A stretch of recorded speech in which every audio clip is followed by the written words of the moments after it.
Evangelho de Lucas, capítulo 9.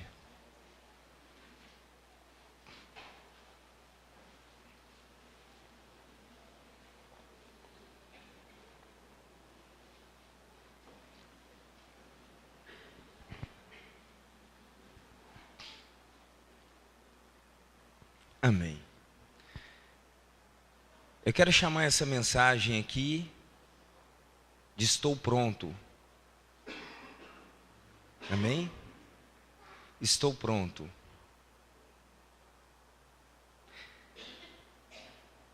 Normalmente, a gente está pronto. Normalmente a gente está pronto para ver acontecer aquilo que a gente tem como expectativa. A gente está pronto para receber de Deus as bênçãos que nós almejamos. A gente está pronto para que Deus faça milagres em nossa vida. A gente está pronto para que Deus abra a porta para nós.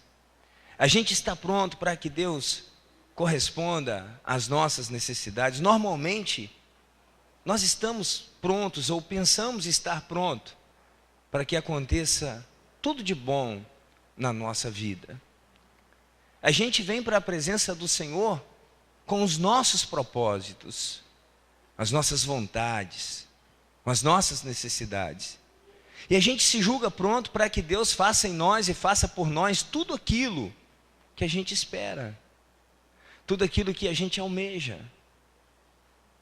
Mas a gente precisa compreender que, paralelo às nossas necessidades, paralelo à nossa vontade, paralelo ao nosso querer, Deus, quando Ele nos chama, Ele tem também o seu propósito, Ele tem também a sua vontade, Ele tem também, sabe, algo que Ele quer fazer através de nós, que Ele quer realizar através de nós.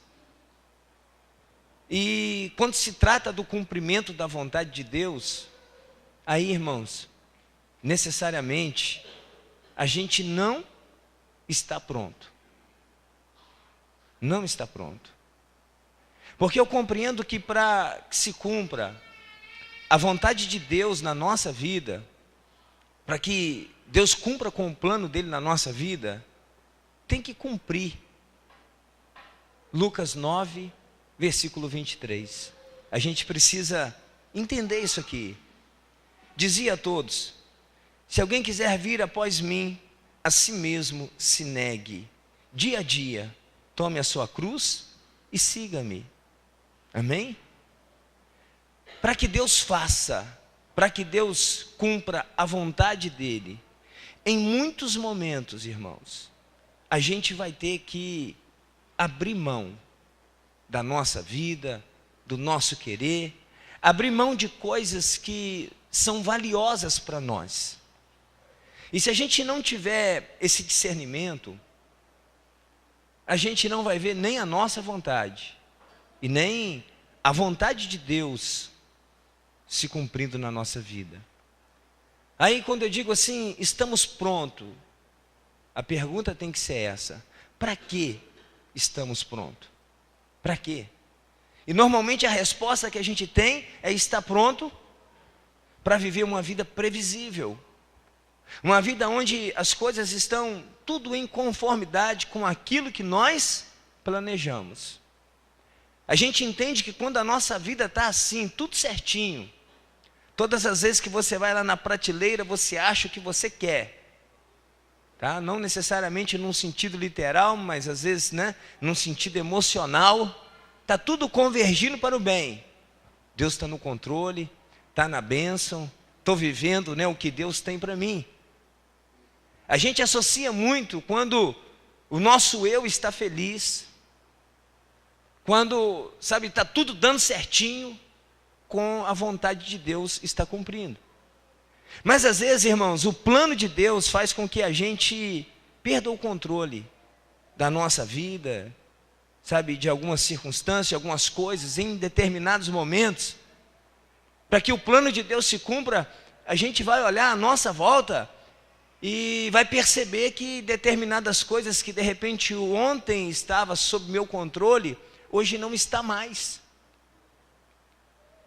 E eu quero chamar a sua atenção que se isso está acontecendo com você, você perdeu o controle de determinadas coisas, necessariamente não significa que Deus perdeu o controle, e muito menos significa que Deus não está trabalhando, que Deus não está cumprindo com o plano dele. Porque às vezes para Deus cumprir com o plano dele, a gente tem que ver os nossos um pouco embaralhados diante dos nossos olhos. E tudo isso tem um propósito.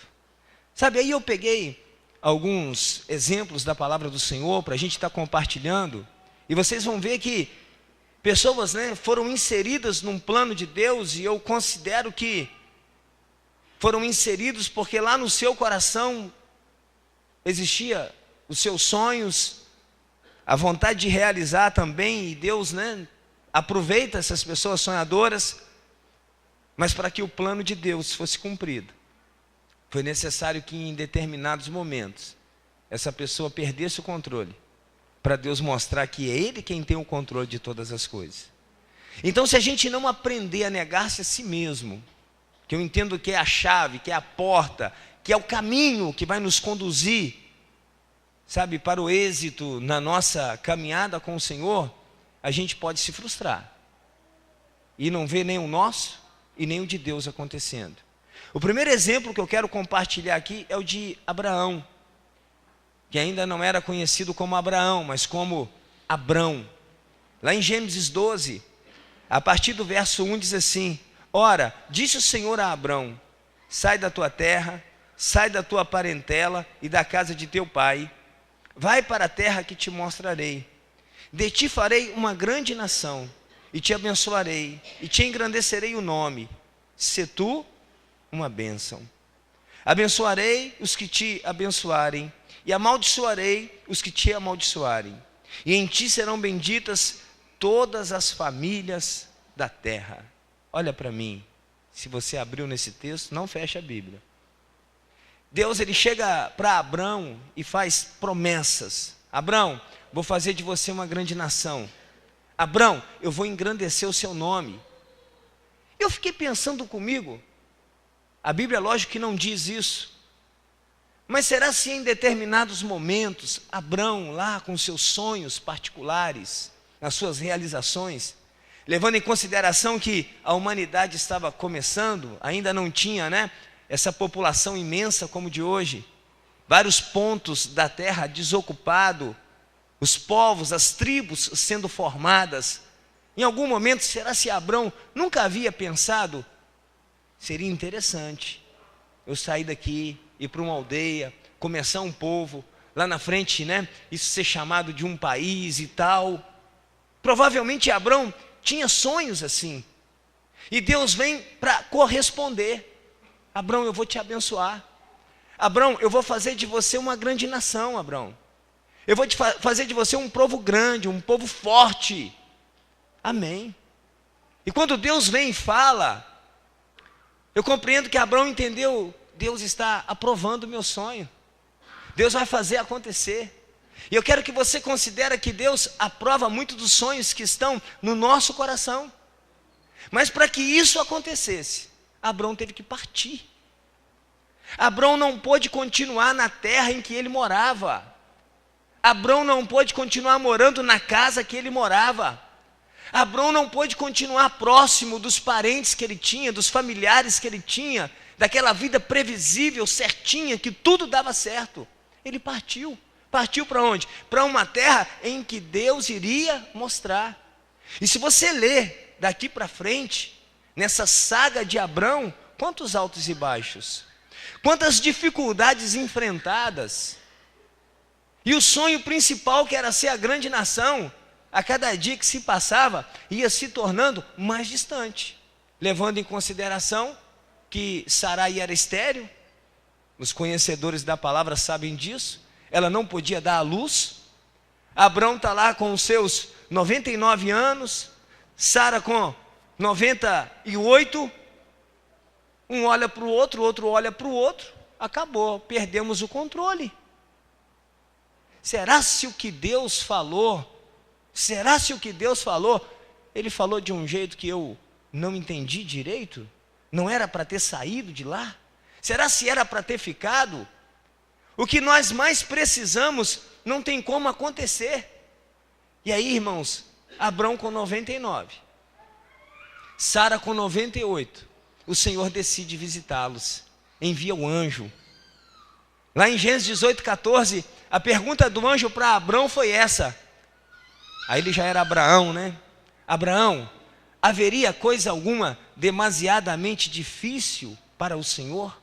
Observe lá Gênesis 18:14, é uma pergunta do anjo. Se o anjo está fazendo essa pergunta, porque consequentemente Abrão estava considerando ser impossível ele ser pai naquela altura do campeonato. Aí o anjo diz assim para Abrão: Abrão, ao tempo determinado, eu tornarei a ti, e daqui a 1 ano, Sara terá um filho.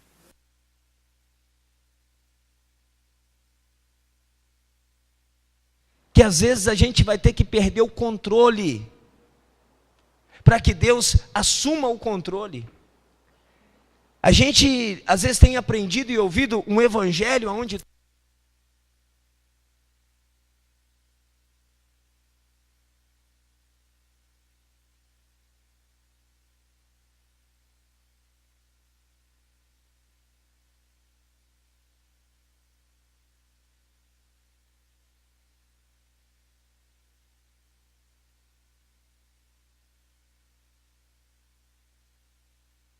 Jesus não tinha nada disso, né, irmãos? Ele não enfrentava essa dificuldade. Entenderam? Abrão teve que perder o controle. Por que eu estou falando isso aqui? Porque às vezes você perdeu o controle. Hoje as coisas não estão como você gostaria que estivesse, mas não significa que Deus perdeu o controle. Às vezes Deus nos tira da vida previsível, leva-nos a ter renúncia, abrir mão de determinadas coisas, como Abrão abriu. Da casa que ele morava, dos amigos, dos familiares, das pessoas que ele convivia, para ir viver o projeto de Deus. E consequentemente, ver um projeto seu se realizando. Ser a grande nação, ser o povo forte. E Deus ainda dá mais promessa para ele. É de você, Abrão, que todas as famílias da terra serão abençoadas. Amém? E aí eu pensei num outro personagem. Eu quero levar você a pensar no que é estar pronto, né? Talvez quando Deus falou para Abrão: vou fazer de você uma grande nação, a primeira coisa que é aqui mesmo. Ele já vai me eleger líder desse povo, e aqui já começa. Não, sai daí. Sai daí, porque Deus tem um propósito nisso. E no final da mensagem eu quero mostrar para você qual é o propósito de Deus em às vezes nos fazer pensar que as coisas fugiram completamente do controle. Um outro personagem, eu gostaria que você abrisse a sua Bíblia.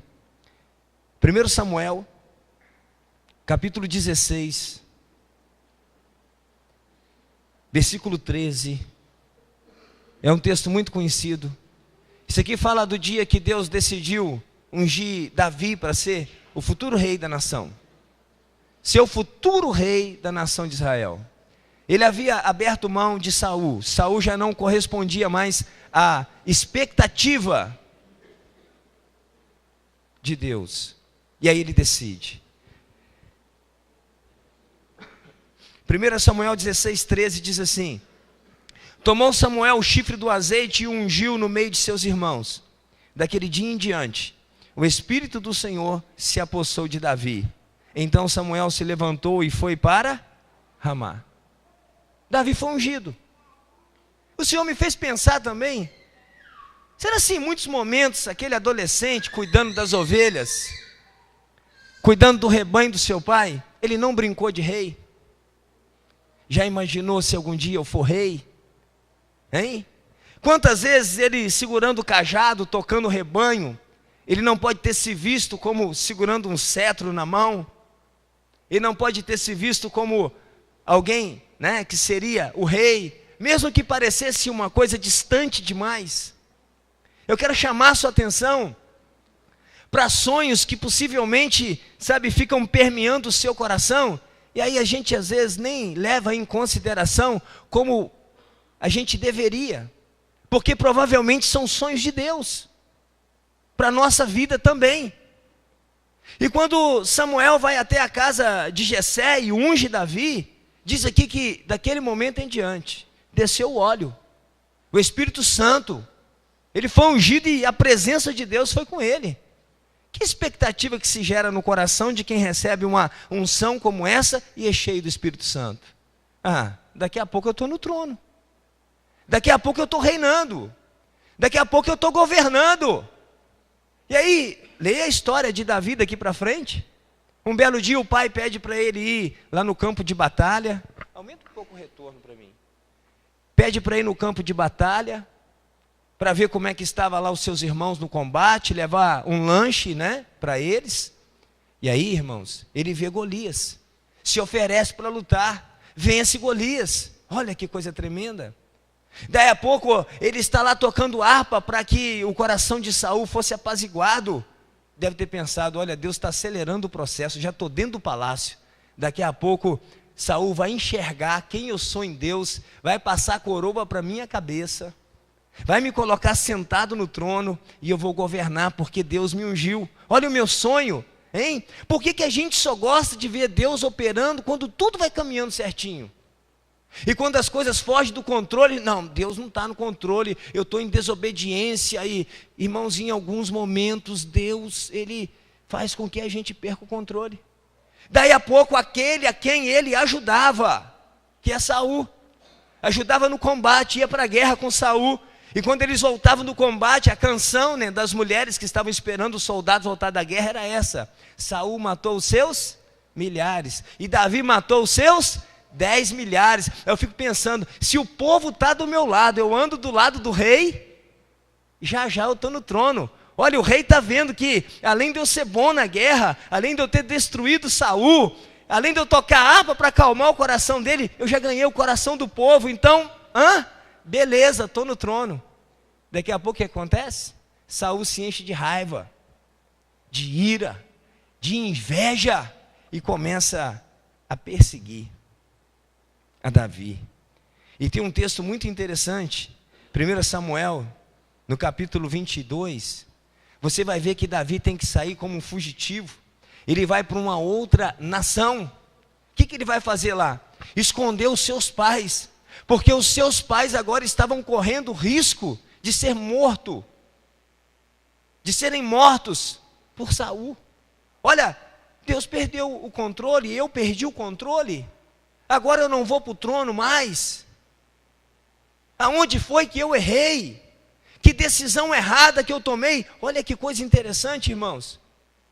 Eu quero chamar a sua atenção que a perda do controle necessariamente não significa que é o fim. Davi, ele teve uma atitude que tem que chamar a nossa atenção. No capítulo 22, verso 3, diz assim: dali passou Davi a Mispa de Moabe, e disse ao seu rei: deixa estar meu pai e minha mãe convosco, até que eu saiba o que Deus há de fazer de mim. Ele deixa os pais protegidos e vai até Deus. Ele diz: até que eu saiba o que Deus há de fazer de mim. Ou seja, ele compreendeu: eu perdi o controle, o meu sonho parece que não vai acontecer, e agora a minha própria família está sendo afetada, correndo risco, mas eu continuo querendo saber o que Deus quer de mim. O que Deus quer de mim. Preste atenção, irmãos, porque nós perdemos o controle não significa que Deus perdeu o controle. E se nesses momentos, se eu não negar a mim mesmo e ter uma volta para Deus, eu corro o risco de sair completamente do centro da vontade de Deus. Talvez você entrou aqui e as coisas estão todas embaraçadas diante de você. O que está acontecendo não é nada do que você orou. O que está acontecendo não é nada do que você buscou, não é nada do que você sonhou, não é nada do que você gerou como expectativa para a sua vida. E parece que há um ano atrás tudo estava certinho, tudo estava encaminhado, mas agora aconteceu uma tragédia, e agora?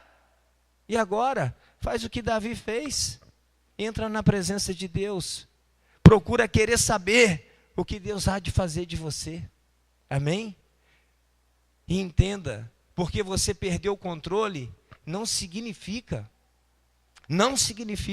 que ainda não pode acontecer, que ainda não pode se realizar. Sabe, que você possa ser bem sucedido. Não significa que Deus está ausente. Não.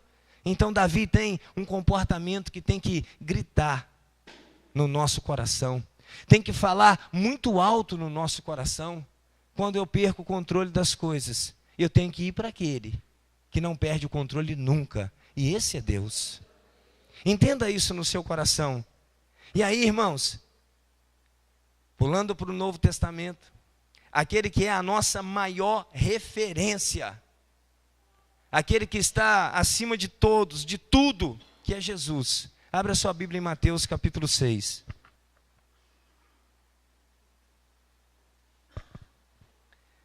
Mateus capítulo 6.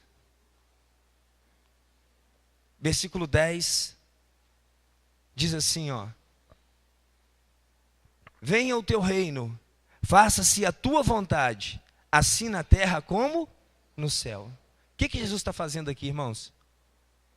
Ensinando a orar. Nesse texto aqui, Jesus está ensinando a orar. E a oração é essa, para que seja feita a vontade de Deus aqui na terra, como ela é feita nos céus. Nós estamos prontos para isso? Hein? Preste atenção nisso. Eu estou pronto para quê? Para que aconteça a minha vontade, do meu jeito. Eu estou pronto para andar com o Senhor desde o momento que Ele se submeta a mim, que Ele se sujeite às minhas vontades, desde o momento que Ele faça tudo que eu quero, do jeito que eu quero. Ou estou pronto para ver essa oração aqui acontecendo? Jesus ensinando a orar. E agora eu quero chamar a sua atenção. Jesus ensinando a viver essa oração. Evangelho de Lucas, capítulo 22. Olha o que diz essa palavra. Lucas 22, versículo 42. Diz assim, dizendo: Pai, se queres, passa de mim este cálice. Contudo, não se faça a minha vontade, sim a tua. Então lhe apareceu um anjo do céu que o confortava. E estando em agonia, orava mais intensamente. E aconteceu que o seu suor se tornou como gotas de sangue caindo sobre a terra. Lá em Mateus 6,10, quando Jesus está ensinando sobre oração, o que ele falou? Seja feita a tua vontade, aqui na terra, como é feito nos céus. Agora Jesus está lá dentro do Getsêmani, orando, clamando, para que Deus fosse com ele. Fosse com ele para quê? Não para que a vontade dele fosse feita, mas para que a vontade de Deus, do Pai, fosse feita na vida dele. Aqui Jesus está orando porque precedia o momento que seria preso, o momento que eles iriam crucificá-lo. E a agonia dele foi tão intensa, a um ponto que ele chegou a transpirar sangue. Mas ele está mostrando aqui uma coisa: a vontade de Deus tem que se cumprir. Eu tenho que estar pronto para ver Deus fazendo a minha vontade, mas eu tenho que estar pronto para que Deus faça a vontade dele também, do jeito que ele bem entender. E a vontade de Deus para a vida de Jesus aqui nesse momento é que ele fosse preso, que ele apanhasse, que ele fosse humilhado e que morresse numa morte de cruz. Em outros momentos, qual foi a vontade de Deus para a vida de Jesus? Que ele apanhasse 5 pães e 2 peixes, orasse e multiplicasse e abençoasse uma multidão. Olha que maravilha. Em outros momentos, a vontade de Deus para a vida de Jesus é que ele andasse sobre as águas. Olha que coisa tremenda, hein? Em outros momentos, é que alguém tocasse na orla da sua veste e fosse curado. Em outros momentos, é que ele tocasse num leproso e liberasse uma palavra e o leproso fosse purificado. Em muitos outros momentos, ele falava para o cego, ele enxergava. Falava para o paralítico, ele andava. E agora? Olha o momento que ele está vivendo. Eu considero que aqui era o momento que Jesus estava numa extrema agonia, como diz a palavra do Senhor, porque necessariamente ele sabia o que ia acontecer com ele. E se Deus não entrasse, o lado humano, o lado da carne de Jesus, não iria suportar o cumprimento da vontade de Deus. Eu quero chamar a sua atenção para isso. Para que nós estamos prontos? A gente que tem um conhecimento da história, sabe quem é Jesus, sabemos que no terceiro dia ele ressuscitou, mas vive isso aqui? Vive essa intensidade de pressão, de saber que você vai enfrentar uma grande luta, a sensação que dá, eu não tenho mais o controle, agora eu não posso mais escolher. Então eu preciso que Deus entre e seja comigo, e faça em mim capaz de suportar. Jesus ensina a orar e ensina a viver o que se ora. Por que eu estou compartilhando isso aqui, irmãos? Porque em muitos momentos na nossa caminhada, as coisas à nossa volta, parece que não vai ter jeito, parece que não vai ter solução, parece que Deus perdeu o controle, parece que eu estou distante de Deus, parece que eu estou em pecado. Não, irmãos, não. Considere isso no seu coração, esteja pronto, esteja pronto. Abraão não tornou o pai da grande nação no estalar de dedos, sem que ele fizesse nada. Davi não assentou no trono só porque o óleo desceu na cabeça dele. Não, teve uma trajetória. Jesus não se tornou aquele que tem um nome, que todo joelho tem que se dobrar diante dele, só porque Deus disse que ele ia ter. Ele veio aqui e teve que cumprir aqui na terra, sabe, determinadas situações, que foi pesado para ele, que não foi fácil de suportar. Mas irmãos, eu tenho que estar pronto. A gente se prepara muitas vezes para tudo dar certo, mas mesmo sendo do Senhor, tem um dia que as coisas fogem do nosso controle. Tem aquele dia que você olha, não tem jeito. Tem aquele dia, irmãos, que está tudo escuro, está tudo sem sentido, que parece que não tem jeito, amém? Mas tudo isso pode estar inserido dentro de um projeto, de um plano de Deus, que quer nos ensinar uma coisa, que daqui a pouco eu vou mostrar para vocês, amém? Agora vamos lá, um outro personagem que vai ensinando para nós, seguindo, né? Numa ordem cronológica do Novo Testamento. Eu gostaria que você abrisse a sua Bíblia no livro de Atos, capítulo 11. Atos capítulo 11, eu vou ler um texto aqui, só para a gente colocar uma pessoa no devido lugar, né? Tem gente que gosta, às vezes, que um profeta profetize para ele, né? E você sabe como avaliar um profeta, irmãos? Amém? Quer dizer que quando um profeta fala em nome de Deus, tem que acontecer. Se não acontecer, ele não é profeta e nem foi Deus que falou, tá? Coloque isso no seu coração. Tem gente que às vezes vai atrás de um profeta para profetizar, de uma profetisa. Ele só quer receber a profecia. Se aconteceu ou se não aconteceu, o momento de receber é suficiente. Às vezes gera êxtase na alma. Mas olha só que coisa interessante. Livro de Atos, capítulo 11, verso 27 diz assim: naqueles dias, desceram alguns profetas de Jerusalém para Antioquia. E apresentando-se um deles, chamado Ágabo, dava a entender pelo Espírito que estava para vir grande fome por todo o mundo, a qual sobreveio nos dias de Cláudio. Eu estou lendo isso aqui só para mostrar que Ágabo era um profeta de Deus, que Deus usava. Ele falava aquilo que Deus iria fazer, isso que o profeta faz. O profeta não manda Deus fazer alguma coisa, o profeta diz aquilo que Deus diz para ele que irá fazer. E houve a fome. Então, para você compreender que esse cara aqui era de Deus, ele ficou conhecido no meio da igreja primitiva como um profeta, alguém que tinha a unção para revelar os planos de Deus. Olha, em outro cenário que esse profeta aparece, salta para o capítulo 21 do livro de Atos, por gentileza.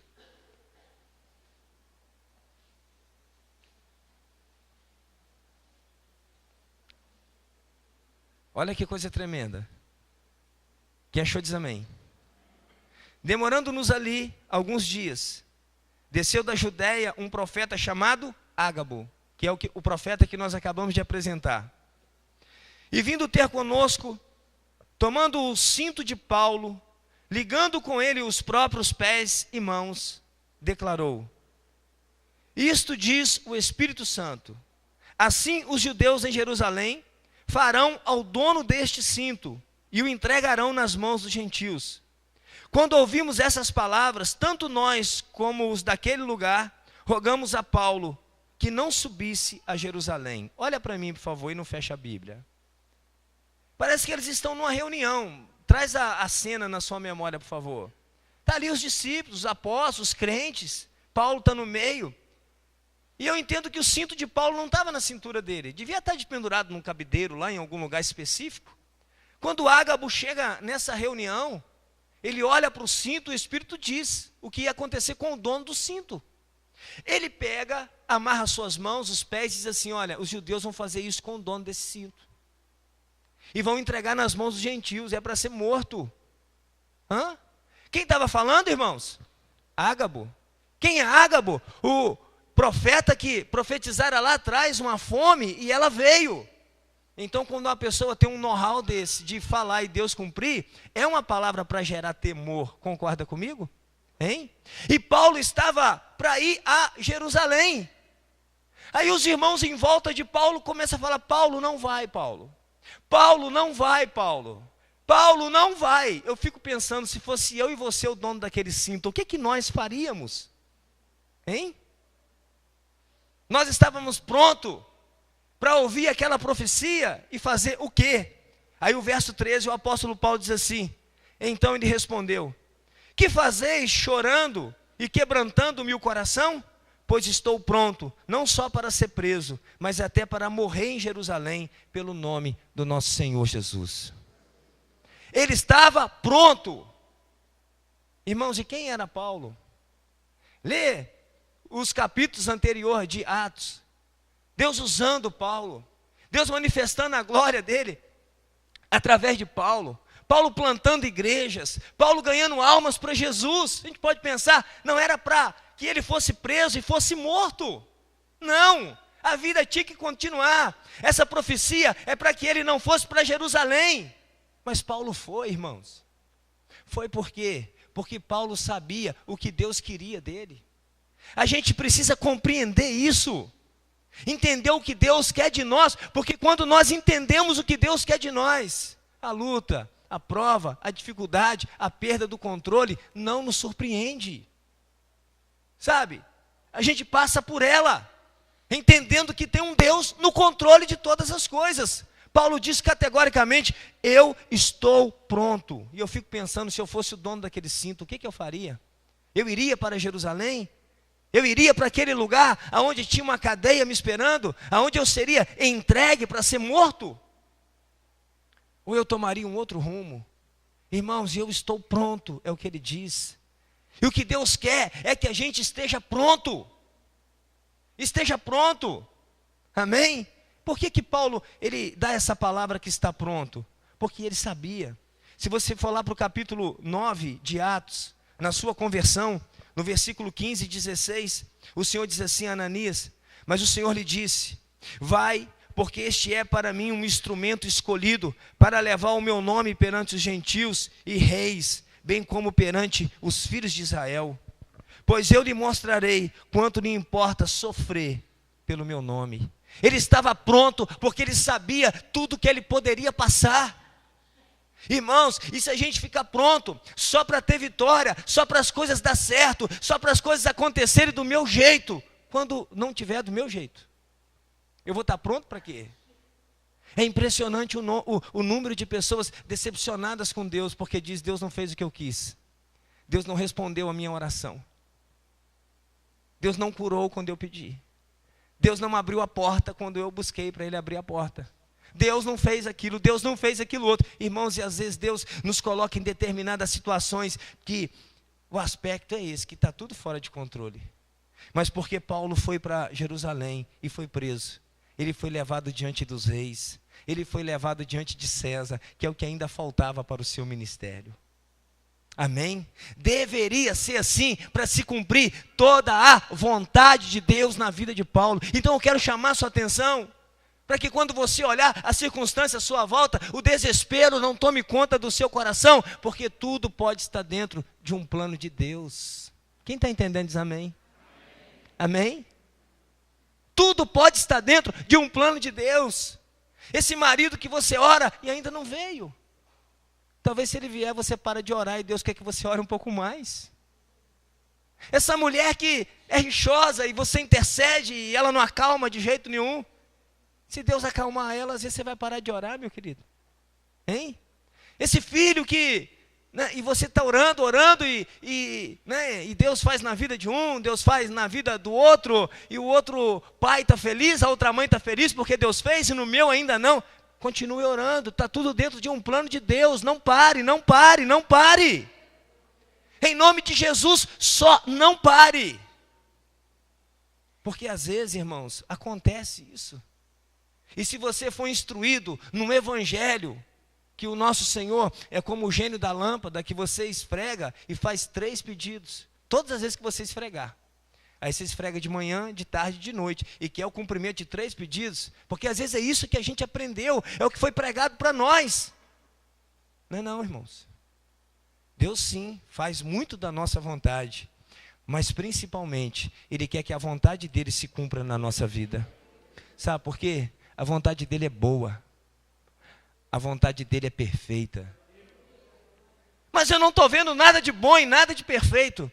Ainda não chegou no final. Ainda não chegou no final, só quero que você acredite nisso. Ainda não chegou no final, porque quando chega no final, irmãos, eu já vivi determinadas experiências na minha vida, que quando eu estava vivendo eu questionei. Uma delas foi eu ter que me internar numa casa de recuperação. Eu tinha testemunho de pessoas transformadas, que entrou numa igreja, levantou a mão para Jesus e foi liberto. Esse testemunho na minha família, que é o missionário Enéas, que me auxilia aqui. De repente eu estou internado, aí eu fiz o mesmo processo, que ele seguiu o mesmo caminho, levantei a mão, entreguei, Senhor vai me libertar. Fiquei uns 30 dias sem usar droga, daí a pouco eu estava usando mais do que eu usava, e eu tive que ficar dentro de uma casa de recuperação, 8 meses, falei, Senhor, ainda falava com Deus, Deus, só tem usuário aqui nesse lugar, como se eu não fosse, né? E é assim, a gente é a vítima, né? A gente sempre é a vítima. E eu digo, por que eu estou aqui, Senhor? Hein? O Senhor fez na vida dele, do outro, e eu tenho que passar por um processo dele. Eu queria uma coisa mais mágica. Eu queria que o Senhor me tocasse e eu dormisse de um jeito e acordasse de outro. Mas não podia ser assim comigo. Enquanto eu estava lá, eu questionei. E hoje, quando eu olho para trás, obrigado, Deus, porque tinha que ter sido assim. Porque talvez se não tivesse sido assim, hoje não tinha projeto Reviver em Muriaé. Amém? Nem um amém por isso? Amém. Nem um glória a Deus por isso? Porque lá em 98 eu fui me recuperar com o pastor Fernando. No ano de 2000 ele estava mudando para aqui. E uma das primeiras pessoas que ele procurou nessa cidade foi eu. E eu ajudei ele a plantar o projeto Reviver aqui em Muriaé também. Talvez se eu não tivesse essa ligação, não tivesse passado por lá, pastor Fabiano não era o nosso pastor aqui hoje. Hein? Mas quando está acontecendo, quando está fora do nosso controle, como é que a gente enxerga, irmãos? Meu Deus! Que Deus é esse que eu estou servindo? Que Deus... Irmãos, é o Deus que tem todo o poder, que tem toda a autoridade. E que porque está fora do seu controle não significa que ele perdeu o controle. Aprenda a andar com Deus. Esteja pronto. Esteja pronto. Olha o que Paulo diz, eu estou pronto. Pronto para ser livre, estou pronto para ser preso, estou pronto para ser morto. Tem em uma das cartas que ele escreve, né? Morrer é lucro. Ele chegou a falar isso. Estou prontinho, Senhor. Na hora que o Senhor quiser, morrer é lucro. Hein? Quem quer ver Deus aí, levanta a mão e diz amém. Quem quer morrer, dá um glória a Deus. Saiu glória a Deus aí. É o passaporte mais rápido para ver ele, amém? E Paulo chegou nessa conclusão, morrer é lucro. Mas se eu viver na carne, eu vou ganhar alma para o Senhor. Irmãos, o Senhor quer que a gente esteja pronto, coloca isso no seu coração. Eu não estou aqui para pregar um evangelho, para você sair daqui da igreja, sabe, inflamado, agora vai dar tudo certo, e aí de repente não deu, e aí? A frustração e a decepção, eu estou aqui para chamar você, vamos caminhar? Vamos andar com o Senhor? Vamos aprender as aulas do Senhor? Vamos entender que Deus não erra? Hein? Enquanto Abraão sai naquela peregrinação, sabe o que ele foi fazendo, irmãos? Se enriquecendo e comprando aquelas terras. Quando Israel sai do Egito para tomar posse da terra, ele não estava roubando nada de ninguém, porque Abrão já tinha pago por elas, era herança deles. Amém? Enquanto Davi estava fugindo de Saul, ele estava conhecendo o território que ele iria governar. Talvez Saul não conhecia todas as terras, mas de tanto ser perseguido, Davi se tornou conhecedor daquele território, conhecia as cavernas, os esconderijos, né? E quando o inimigo se aproximava dele, ele sabia onde esconder, ele sabia para onde fugir, ele sabia aonde ele deveria proteger, por onde ele deveria atacar. Então, nada é em vão. Você está na presença de um Deus que não perdeu o controle. Quem está entendendo diz amém? Aleluias. E aí tem um personagem que é muito forte, que a gente tem que voltar para o Antigo Testamento, que é Jó, capítulo 1, versículo 9. Perdão, capítulo 2, versículo 9. Depois de todas as tragédias, perde filho, perde dinheiro, fica doente, a mulher de Jó chega para ele e diz assim: então sua mulher lhe disse: ainda conservas a tua integridade? Amaldiçoa a Deus e morre. Mas ele respondeu: falas como qualquer doida. Temos recebido o bem de Deus e não receberíamos também o mal? Em tudo isto não pecou Jó com seus lábios. Aqui está alguém que estava pronto. Para que nós estamos prontos, irmãos? Eu fico pensando, entre esses dois personagens aqui, Jó e sua mulher, nós se igualaria a qual? Hein? Aí você fala assim, mas por que Jó passou por tudo isso? Lê lá o início do capítulo 42, o testemunho de Jó. Senhor, antes eu te conhecia de ouvir falar, e hoje eu te conheço de contigo andar. Uma coisa é você ouvir a respeito de Deus, outra coisa é você andar com Deus, meu querido. Quem está entendendo diz amém. Hein? Uma coisa é a gente ouvir a respeito, outra coisa é você ter intimidade. E você há de convir comigo que os momentos que a gente mais cresce em intimidade com Deus é quando as coisas não estão dando certo. Porque quando está dando certo, a gente vai desfrutar do que está dando certo. E nada de errado com isso. Mas quando a prova chega, que a gente ora mais, é que a gente jejua mais, é que a gente começa a dar mais crédito à pregação, é que a gente lê a Bíblia assim de um modo mais minucioso, querendo achar as pérolas, né, as revelações, querendo achar os milagres, as bênçãos, e isso de certa forma vai nos tornando mais íntimo de Deus. Preste atenção, para que estamos prontos? Hein? Nós que estamos aqui essa noite, para que estamos prontos? Pronto para ser tudo do meu jeito, ou pronto para entender que em muitos momentos será do jeito de Deus. E às vezes quando está sendo do jeito de Deus, irmãos, está fora do meu controle. Mas não tem problema. Se estiver fora do nosso controle, mas estiver no controle de Deus, pode ficar tranquilo. Aquilo que eu não posso, Ele pode. Aquilo que eu não faço, Ele faz. Quem está entendendo diz amém.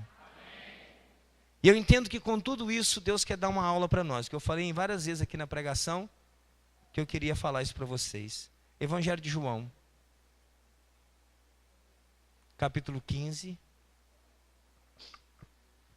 versículo 4. Quem achou, dá um glória a Deus. Diz assim: permanecei em mim, e eu permanecerei em vós. Como não pode o ramo produzir fruto de si mesmo, se não permanecer na videira, assim nem vós o podeis dar, se não permanecerdes em mim. Amém? Olha o que o Senhor está querendo ensinar para nós. O que é que sustenta o galho, irmãos? É a raiz. Amém? É a raiz. Se você for um galho que conta com as suas raízes, as nossas são frágeis. Agora, se você for um galho ligado na verdadeira videira, que é Jesus, a sua raiz é forte. O vento vai soprar. O vento pode até arrancar algumas folhas, mas a raiz de Jessé, vento nenhum pode arrancar. Essa raiz chamada Jesus, ela é inabalável. Se você está firmado nele, venha o que vier. você vai enfrentar e vai vencer, porque o que vai te sustentar é a raiz, é o que o Senhor está querendo falar, é o que o Senhor está querendo ensinar. Às vezes Ele tira do nosso controle para ver onde está a nossa raiz, se ela é em nós mesmos, ou se ela é no Senhor. Então para que nós estamos prontos? Pensa, não abra mão da fé pelo primeiro resultado negativo, a primeira coisa que deu errada, a primeira frustração. Não funciona, não vai ter jeito, então eu abro mão, vou tentar um outro caminho. Fica firme, querido, porque ter a vida na mão do Senhor é ter o Senhor no controle da nossa vida, e Ele tem o direito de fazer o que Ele bem quer. Compreenda isso, deixa isso descer no seu coração, porque aí você vai estar pronto para enfrentar e vencer qualquer tipo de dificuldade que vier contra a sua vida. É ligado na raiz, que é o que o Senhor quer ensinar para nós. No que você está ligado? Eu penso, irmãos, que a gente não pode colocar nossas vidas nem nos milagres que o Senhor faz, porque milagre é passageiro, milagre é para o momento. Olha que milagre lindo, né? Quando o Senhor chega lá em Betânia, tinha um homem que já havia sido sepultado há 4 dias, Lázaro, já cheirava mal. O que o Senhor fez? Sai para fora, e sai Lázaro lá enrolado, né, na atadura. Tiraram a atadura, está vivinho. Irmãos, alguém sabe me dizer o endereço de Lázaro? Hein? Onde ele mora? Eu queria ir lá conhecê-lo, eu queria visitá-lo. Não, ele morreu de novo. Mas foi um grande milagre de ressurreição que mexeu com toda uma sociedade na época, mas que ficou para aquele momento. Às vezes a gente agarra a nossa vida num milagre específico e quer que aquele milagre ali nos sustente por toda a vida. Não, o que vai sustentar é a raiz, é o Senhor, é a vida com o Senhor, que vai fazer com que a gente seja bem sucedido nessa caminhada de fé, porque estando nele, eu não tenho dúvidas. Irmãos, nem aqueles furacões lá dos Estados Unidos derrubam Jesus. Pode ficar tranquilo, Ele vai te sustentar. Então esteja nele, esteja pronto para estar nele, para estar firme nele. Não esteja pronto somente para dar tudo certo, esteja pronto para ter vida com Ele, e independente do que acontecer, continuar com Ele, porque você nele é mais do que vencedor. Eu gostaria que você se colocasse de pé nesse momento. Eu quero chamar o grupo de louvor para a gente adorar o Senhor com um cântico. E que você adorasse, como quem está pronto. Pronto para quê? Pronto para aquilo que o Senhor enviar. Pronto para Deus conduzir a sua vida. Pronto para que Deus tenha o controle, independente do que acontecer. Sabe? Deus não deixará de realizar muitos seus sonhos, mas porque hoje não está como você queria, não significa que Deus perdeu o controle. Não significa. É momento de crescer, é momento de aproximar-se mais de Deus, é momento de se fortalecer em Deus, para que você esteja pronto. Aleluia. Vamos lá? Amém?